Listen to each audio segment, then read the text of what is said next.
Hi everyone. Um, we have been recording such educational and deep dive sessions for our internal teams and external clients for a while now, discussing different topics regarding brokerage and automation. And we get a lot of the requests from them to push that public. And we thought, why not? Maybe to help a lot of folks in the similar situations and get easier access to such YouTube videos that you'll be able to access in the long run. So let me introduce the team. Let's start with Scott. Hey, I'm Scott. So yeah, this is it's been an interesting project. My background's been in data mining, AI, underwriting, and a lot of different technologies around automation and autonomy. So yeah, I mean, insurance has been a super interesting area. I think it's something that has been very challenging, taking the very unstructured data project into something that can be truly automated and becoming autonomous. So yeah, I mean, it's an exciting project. Yeah, thank you. And James? Hey guys, yeah, I'm James. I'm the other co-founder of Prudence alongside Scott. So my background is more in the area of like process architecture analysis, and then doing automation. So trying to automate processes and improve efficiency using technology, and that's mainly around companies in the insurance and financial services space, particularly because they tend to have a lot of different systems in the tech stack, a lot of manual processes, a lot of compliance to do. So there's so much opportunity to make everything work together more efficiently, and that's something that I find really enjoyable. Yeah, thank you. And I guess I forget about myself. I'm Andrew. I'm more on the customer success side. Also, a lot of the experience and a background in some of the automation parts, but that was for different industries. And yeah, right now in the like insurance side, and Scotty mentioned a lot about the autonomous, right? To have that autonomy for the brokers. And can you just actually give the more context on that? So we understand it right now in the context of the busy brokers in the insurance industry right now.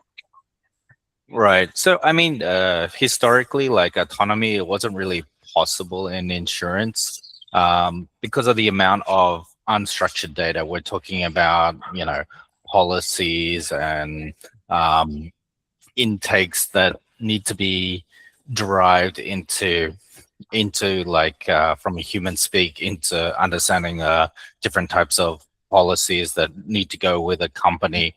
So we're being kind of set with a lot of the standard processes of creating intake forms and getting the information manually through calls and phones and SMS, and then deriving that and breaking it down and creating submissions to carriers and things like this. So it's been and each carrier needing their own kind of structured data. So the broker's really been that point of the point of admin, basically needing to translate this unstructured data into something that is actually usable by the industry. And it's really caused the industry to be like one of the slower industries because of it.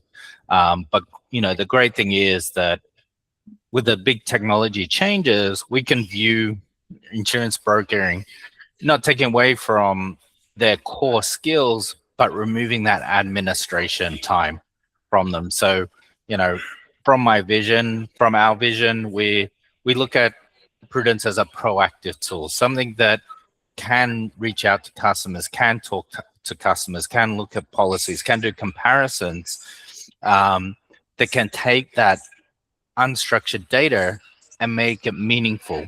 So converting a system that was once historically not even possible to do, to automate, to something that can actually be automated. So right now, some people say that brokers spend 80% of their time on admin, where realistically, this should be 20%. It should be 20% of their time on admin. The rest of comparisons and text and converting to intakes and converting to forms, this should really be autonomous. This should be automated in the system. And so our goal is to flip the script. Let's get brokers down to doing their core skills and get that admin out of their way, get that admin as autonomous as possible. Yeah.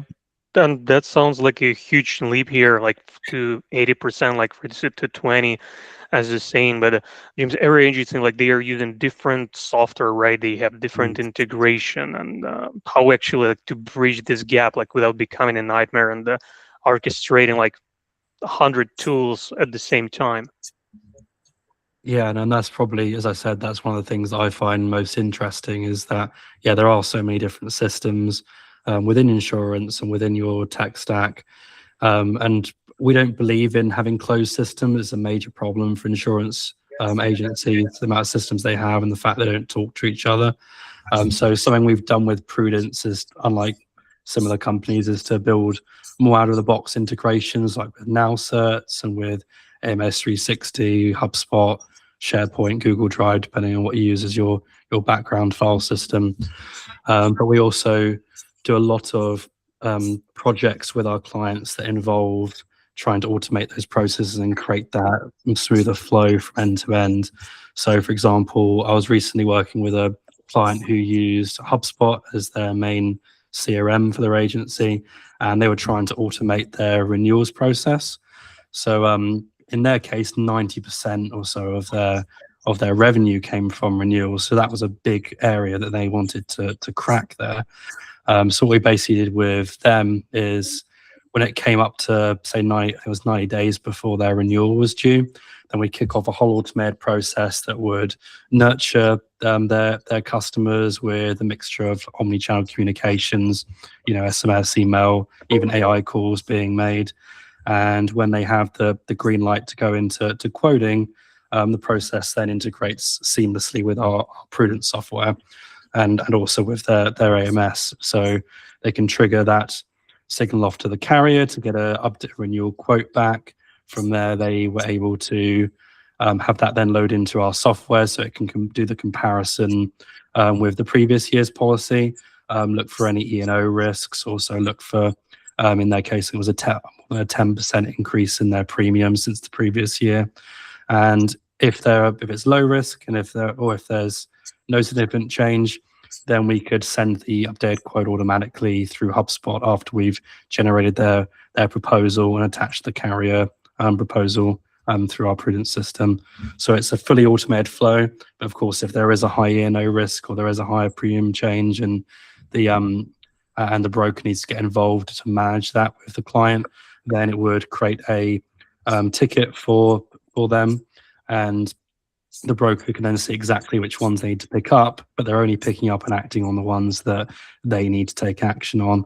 So the majority of those renewals at that point were fully automated, and the role that they're having is being reduced to client relationships, and also those higher level tasks that require the compliance involvement of a human, which really reduced the amount of time they need to spend on renewals, increased the number of renewals they were getting, and just generally streamlined that key process for them.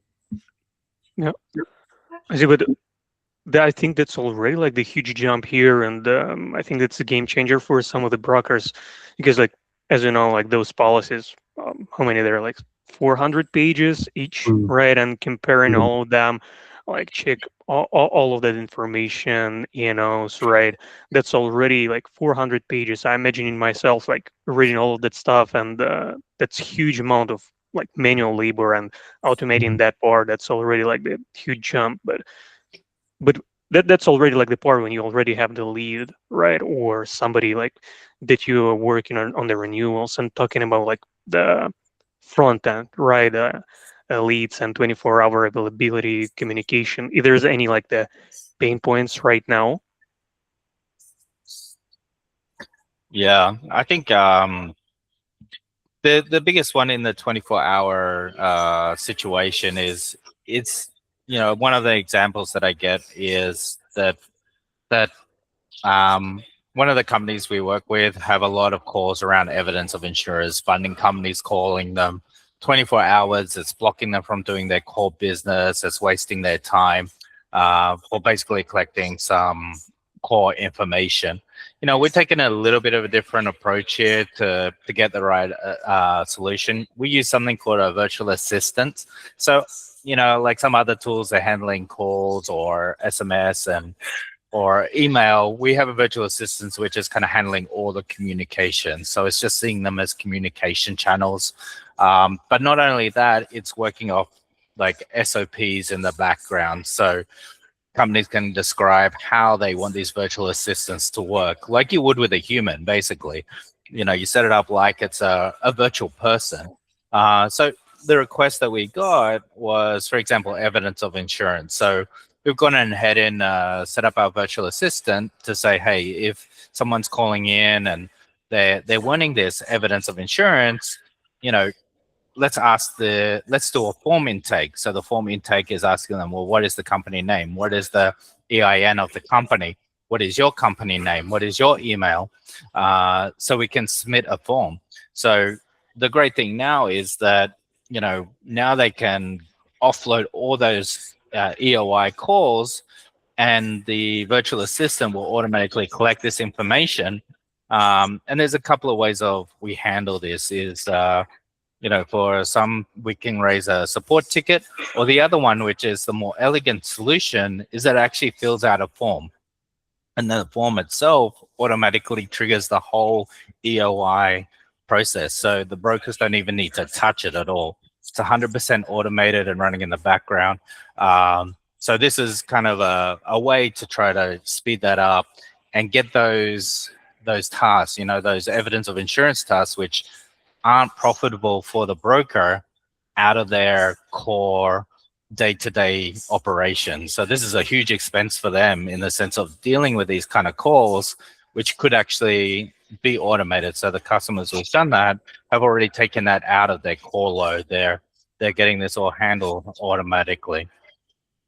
Yeah, absolutely. And these principles, they can be applied to pretty much any type of request that's coming in. So it could be for COI requests, it could be for claim intake, it could be for a new request for a quote as well. And when those are coming in, the AI is going to be able to route those to the correct person. So you're no longer going to come in and have somebody who's got to sift through 1,000 emails and voicemails at the beginning of the week.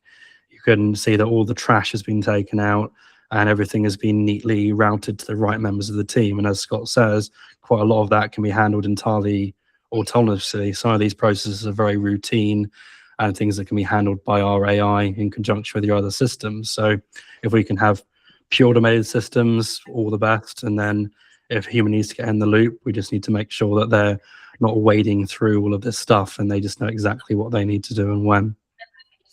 Yeah. But in the end, it's actually, at this point right now, less about the technology itself, but more about the capacity that bringing back to brokers, right? Bringing back their lives so they can like spend their time as they want instead of like just drag and drop the data from one field to another and review all that manually and be buried inside of like that unstructured data at all, as I can see that. And from this is, what do you say, guys? Is this where the industry in general is heading, like toward like autonomous brokerage, or what do you think here? I do. Like, I think, I mean, our vision is definitely autonomy. This is where brokers become brokers again and not administrators. They're doing what they need to do. So our vision is to do that. Like, let the brokers be brokers, not administrators. And I see a lot of tools there. Their vision is different, and they're not aiming for autonomy. But I truly believe, with what we've worked with, autonomy is the goal, but we're not taking away. We're actually making the brokers' jobs more enhanced and more value adding to the customer, because they have the time, they have the ability to have those conversations, they have the ability to educate, which right now is the #1 challenge for brokers today.